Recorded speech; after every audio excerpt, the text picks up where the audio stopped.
नए साल 2025 की आप सबको ढेरों शुभकामनाएं। नमस्कार, बहुत स्वागत है आप सभी का। मैं हूं आपके साथ भावना शर्मा। 2025 आपके लिए क्या कुछ लेकर के आ रहा है, इसके बारे में हम बात करेंगे। ईयरली सीरीज का ये तीसरा वीडियो है, यानी कि इस वीडियो में बात हो रही है जेमिनाइज के बारे में। मिथुन राशि वाले लोगों के लिए कैसा रहेगा ये समय। लेकिन 2025 को अगर हम समझते हैं तो 2025 का जब आप टोटल करते हैं तो आता है नंबर 9, और नंबर 9 है मंगल का। अब मंगल जो है वो डेफिनेटली एक फायरी प्लैनेट है, एक क्रूर ग्रह भी है, स्ट्रेंथ को दर्शाते हैं, साहस पराक्रम को दर्शाते हैं, लेकिन ज्यादा अग्रेशन को भी दर्शाते हैं, ज्यादा गुस्सैल स्वभाव के भी हैं। लेकिन गुस्सैल स्वभाव के साथ साथ स्पिरिचुअलिटी को भी दर्शाते हैं। तो ये चीज आपके लिए समझनी बहुत जरूरी है कि 2025 आपसे चाहता क्या है। अगर आप इस चीज को समझ जाएंगे तो डेफिनेटली आपके लिए स्थितियों को मैनेज करना आसान हो जाएगा। तो इसीलिए 2025 आपसे चाहता है कि आप अपनी एनर्जीज को बैलेंस करके चलें।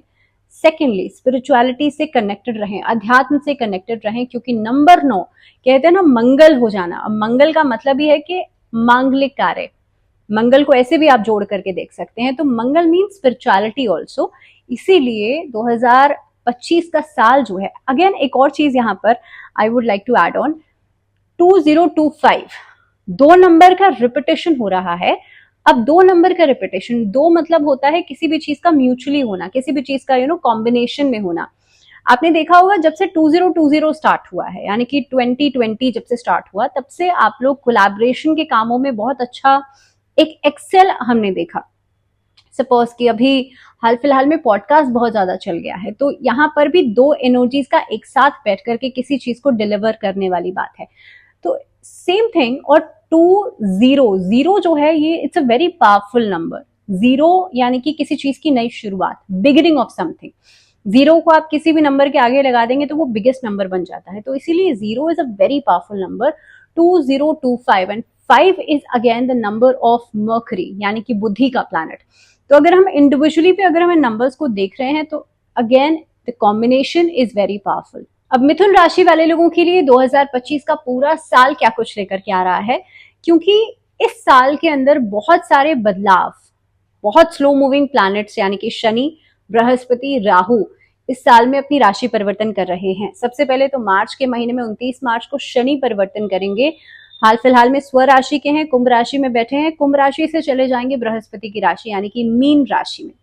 अगेन राहु का ट्रांजिट होगा, राहु अभी मीन राशि में है, ये चले जाएंगे एक्वेरियस में यानी कि शनि की राशि में। वहीं पर बृहस्पति इस साल में 2 बार अपनी राशि को परिवर्तित करेंगे। पहला परिवर्तन होगा मई के महीने में, जो होगा वृषभ में है, वृषभ से जाएंगे मिथुन में, और मिथुन से जाएंगे कर्क में अक्टूबर के महीने में।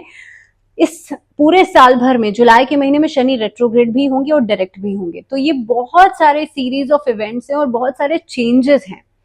एक और छोटी सी चीज कि मंगल, क्योंकि मंगल का साल है डेफिनेटली, तो आपको कुछ चीजों के लिए बहुत ज्यादा कॉशियस भी रहना पड़ेगा।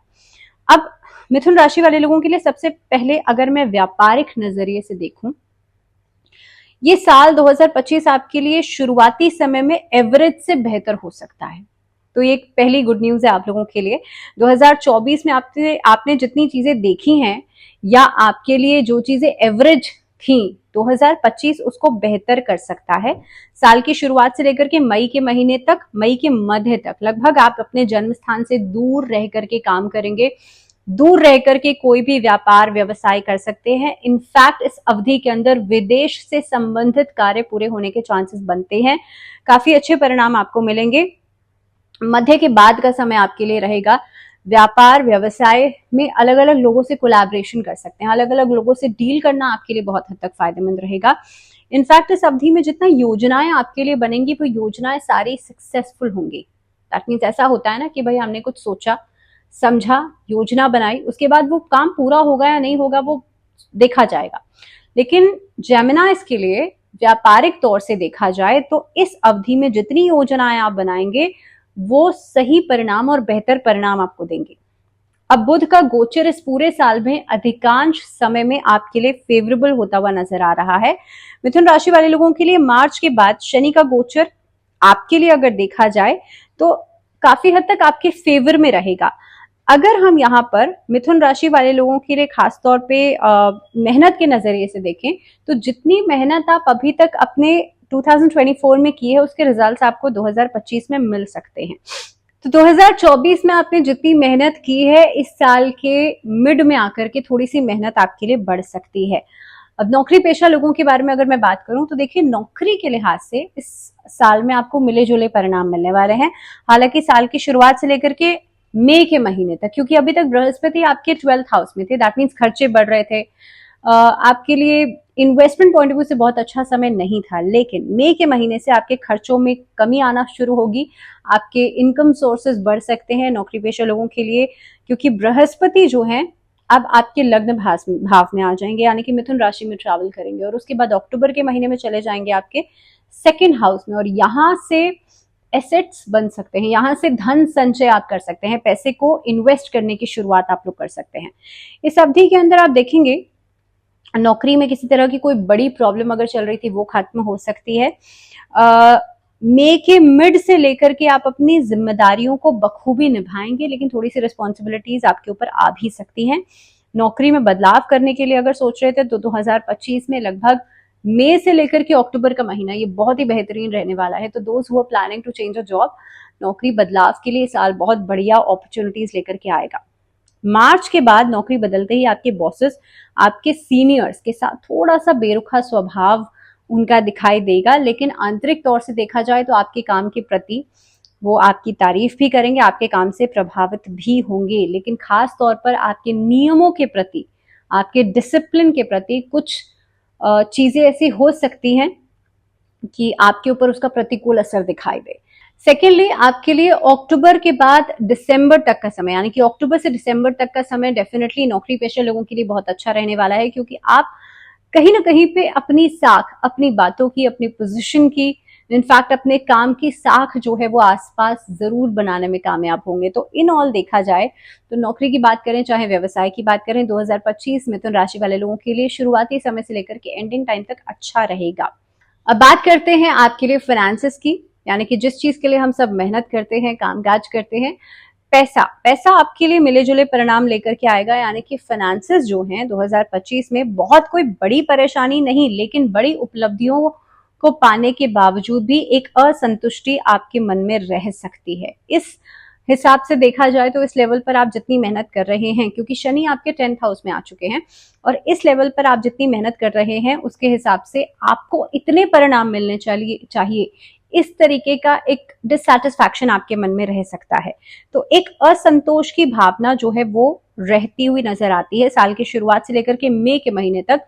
लगभग जो धन के कारक बृहस्पति हैं आपके द्वादश भाव में रहेंगे, और उसके बाद आपके लग्न में आ जाएंगे। तो अभी तक जितने खर्चे बढ़ रहे थे अब धीरे धीरे करके आपके खर्चे कम होंगे आफ्टर मिड में, और उसके बाद जब देवगुरु बृहस्पति आपके लग्न से 2nd हाउस में ट्रैवल करेंगे तो धन संचय कराएंगे। अभी तक जो खर्चे थे वो आपके एसेट्स के रूप में बनना शुरू हो जाएंगे। इन्वेस्टमेंट पॉइंट ऑफ व्यू से ये साल आपके लिए बढ़िया रहेगा।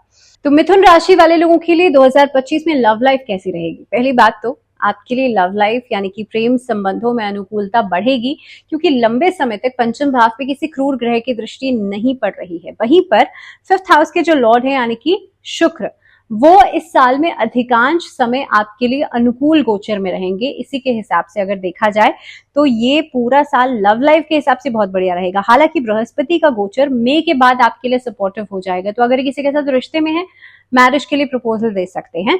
लेकिन मई के पहले का समय, हालांकि मई से पहले पहले बृहस्पति द्वादश भाव में है तो बहुत ज्यादा कुछ सपोर्टिव नहीं है, लेकिन मई के बाद स्थितियां आपके लिए बेहतर हो जाएंगी लव फ्रंट पे भी, और काफी हद तक बृहस्पति का सपोर्ट भी वहां पर मिलेगा।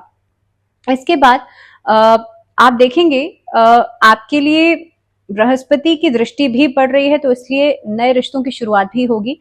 जो लोग यंगस्टर्स हैं, those who are single, mingle होने का प्लान कर रहे हैं, उनके लिए नए रिश्तों की शुरुआत आप लोग कर सकते हैं।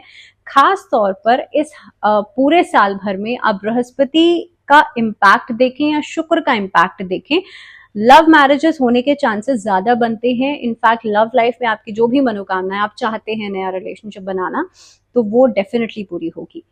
अब वैवाहिक जीवन के हिसाब से अगर मैं बात करूं तो देखिए, बृहस्पति महीने के साल की शुरुआत में है द्वादश भाव में यानी कि लॉस हाउस में। साल की शुरुआत से लेकर के मई के महीने तक बृहस्पति का गोचर होगा आपके प्रथम भाव में, और 1st हाफ में आने के बाद सप्तम भाव पर दृष्टि पड़ेगी। दैट मीन्स आपकी जो मैरिज है यहाँ पर एक सपोर्टिव फैक्टर मिलना शुरू हो जाएगा, विवाह में मजबूती आएगी, आपस में रिश्तों में एक तरीके की परस्परता बढ़ेगी। ऐसी स्थिति में विवाह हो सकता है। जो लोग विवाह के बारे में सोच रहे हैं, those who are planning to get married, उनके लिए शादी होने के चांसेस बनते हैं। इनफैक्ट इस अवधि के अंदर आप देखेंगे किसी के साथ जुड़ करके, यानी कि आप अगर मैरिड हैं, आप साथ में जुड़ करके कोई काम भी कर सकते हैं। शनि का गोचर भी विवाह कराने के लिए बहुत ही मददगार साबित होगा। जो अभी तक कमजोर स्थिति में था, यहां पर आने के बाद स्थितियां आपके लिए बेटर हो जाएंगी। लेकिन शनि की दशम दृष्टि आपके सप्तम भाव पर रहेगी, जो कि छोटी छोटी बातों को बड़ा कोई वाद विवाद खड़ा करने के लिए मजबूर कर सकती है। तो इसलिए शनि का इम्पैक्ट थोड़ा सा रहेगा। लेकिन ओवरऑल अगर देखा जाए तो बृहस्पति आपके सप्तम भाव पर पूर्ण दृष्टि देगा, जो समस्याओं को, परेशानियों को खत्म करेगा। और काफी हद तक आपकी ये कोशिश रहेगी कि साल के अंत तक आप एक अपनी मैरिड लाइफ को काफी हद तक स्मूथ रखें, काफी हद तक उसमें परस्परता बनाए रखें। अब बात करते हैं आपके लिए गृहस्थ जीवन की या पारिवारिक जीवन के हिसाब से ये साल कैसा रहेगा। तो देखिए, 2024 की तुलना में 2025 आपके लिए बेहतर होता हुआ नजर आता है। पहली बात तो यह है कि बृहस्पति का गोचर द्वितीय भाव में भी होगा। आपके भाई बहनों के साथ रिश्तों में, संबंधों में मधुरता बढ़ेगी। इनफैक्ट पुरानी कोई समस्या जो चल रही थी वो धीरे धीरे करके खत्म होगी। और ये स्थिति बनती है अक्टूबर के आसपास, क्योंकि फर्स्ट हाफ में अगर देखा जाए तो मई के महीने तक बृहस्पति आपके 12th हाउस में ही है, उसके बाद लग्न में आएंगे और फिर उसके बाद जाएंगे सेकंड हाउस में। तो लगभग साल का जो सेकंड हाफ रहेगा वो पारिवारिक जीवन के हिसाब से बढ़िया रहेगा। सेकेंडली, शनि का इम्पैक्ट यहाँ पर अगर मैं देखूं तो कोर्ट कचहरी के मामलों में आपको थोड़ा सा अलर्ट रहने की संभावना बनती है, लेकिन आपकी स्थिति जो है वो मजबूती वाली एक पोजीशन जो है वो नजर आती है। और अगर बात की जाए कि इस साल भर में किसी तरह का कोई प्रॉपर्टी खरीदने का या वाहन खरीदने की प्लानिंग बनती है कि नहीं, तो देखिए, भूमि या धन संबंधी मामलों में इस साल में आपको कोशिश करनी चाहिए। आप अक्टूबर के आसपास अगर कुछ चीजें परचेज करते हैं तो ज्यादा बेटरमेंट रहेगी, नहीं तो उससे पहले स्थितियां कमजोर रह सकती हैं। खर्चे होने की संभावना ज्यादा बनती है। अगर कोई प्रॉपर्टी खरीदते भी हैं तो चांसेस ये बिल्कुल बनते हैं कि आप खरीदेंगे और उसे बेच देंगे। तो अगर आप खरीदना चाहते हैं तो अक्टूबर के बाद खरीदेगा, जब बृहस्पति सेकंड हाउस में चले जाएं, जो कि एसेट्स का हाउस भी है।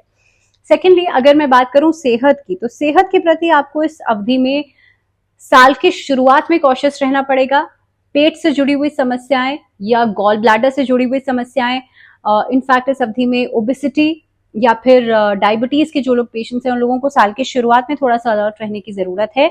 लेकिन मई के बाद जब बृहस्पति गोचर कर जाएंगे लग्न में, तो उसका पूरा पूरा इम्पैक्ट दिखाई देगा आपके ऊपर। पहली बात तो यह है कि आपकी स्थितियों में सुधार होना शुरू हो जाएगा, पहली बात। सेकेंडली, क्योंकि राहु भी यहाँ पर नवम भाव में आ जाएंगे, तो आप देखेंगे ओवरऑल इम्पैक्ट जो मिलेगा वो आपके लिए पॉजिटिविटी को दर्शाएगा। लेकिन अक्टूबर के आसपास, क्योंकि मीठे की वजह से डायबिटीज या इस तरीके के जो लाइफस्टाइल इश्यूज हैं वो बढ़ने के चांसेस ज्यादा बनते हैं, तो इस अवधि में भी आपको कॉशियस रहना बेहद जरूरी रहेगा। बात करते हैं शिक्षा के क्षेत्र में क्या कुछ परिणाम मिलने वाले हैं। तो जो बच्चे बाहर जाकर के पढ़ाई करना चाह रहे थे, यात्रा करके पढ़ाई करना चाह रहे थे, हायर एजुकेशन लेना चाहते थे, उच्च शिक्षा पाना चाहते थे, उनके लिए साल बहुत बढ़िया रहेगा। लेकिन आफ्टर मई के बाद स्थितियों में सुधार आना शुरू होगा।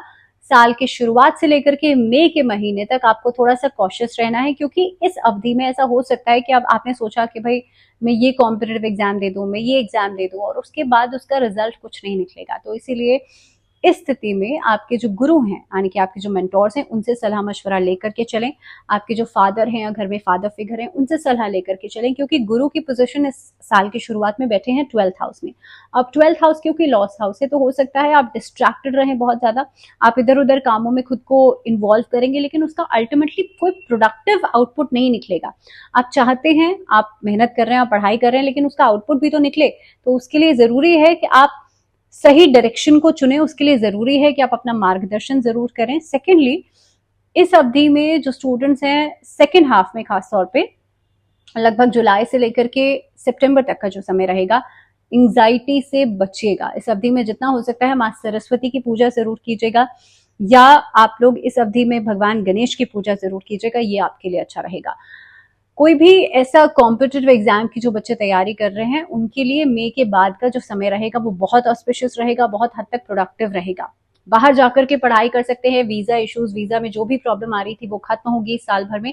लेकिन आफ्टर में अक्टूबर के बाद का समय भी आपके लिए अच्छा दिखाई देता है। जो बच्चे स्पोर्ट्स में दिलचस्पी रखते हैं उनके लिए भी कोई खास पोजीशन, कोई खास मुकाम वो लोग हासिल कर सकते हैं। लेकिन कोशिश ये रखें कि आप लोग एक तो कंसिस्टेंसी बनाए रखें और सही मार्गदर्शन आपके लिए होना बहुत इंपॉर्टेंट है। अब क्या रेमेडीज, क्या उपाय किया जा सकता है, तो इस साल भर में आप लोग कोशिश कीजिएगा लक्ष्मी जी की पूजा जरूर करें।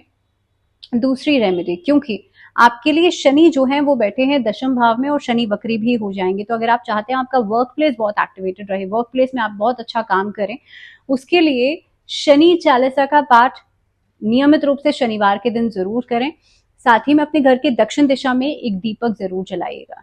इसी के साथ इस वीडियो में फिलहाल इतना ही। दीजिए इजाजत, जुड़े रहिए चैनल के साथ। अगली वीडियो में हम बात करेंगे कर्क राशि यानी कि कैंसेरियंस के लिए ये पूरा साल कैसा रहेगा। तब तक के लिए ध्यान रखिए और एक बार फिर से आप सबको 2025 की बहुत सारी शुभकामनाएं। नमस्कार।